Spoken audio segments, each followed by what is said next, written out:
For several centuries, you would have always seen or saw a caboose at the end of every freight train that was owned by American or Canadian former Class 4 railroads, as they had dining and sleeping specifications that kept the train crews engaged throughout their journeys.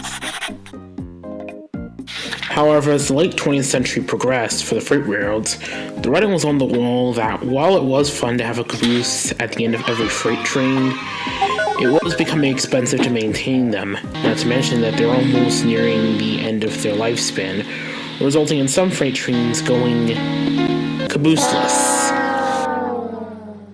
Between the 1970s and into the early 1980s, railroads started experimenting proposals on replacing the cabooses at the end of freight trains, with one of the former latter, that being the Seaboard Coastline Railroad, conducting one of the experimental proposals.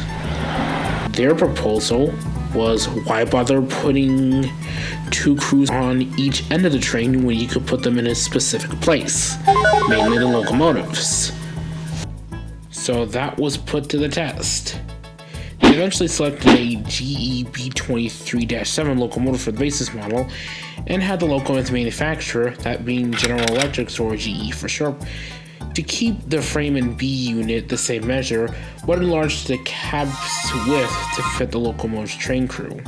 Between late 1978 and into early 1979, GE remodified its traditional B23-7 to fit the standards the Seaboard Coastline requested, along with some parts needed from EMD to complete the finished product. And what eventually came out of the GE warehouse would prove to be an unusual piece of railroading equipment that you wouldn't see on American rails. Meet the GE BQ23-7 Locomotive, with B standing for B unit and Q standing for Q quarters, with 3-7 running right behind it. It's a locomotive that looks similarly identical to its sister locomotive, the B23-7 Locomotive, although with larger cab faces and no standard or wide cab nose in the front. It also has the same specifications as a traditional B23-7, though differences may vary. Only today these locomotives were built, and they were put into service all across the Seaboard Coastlines, later turned into the Seaboard system, through short and heavy freight priorities. Regrettably, the locomotives were unpopular by crews, while heavily disliking them when assigned on their trains, giving a bit of an ugly appearance.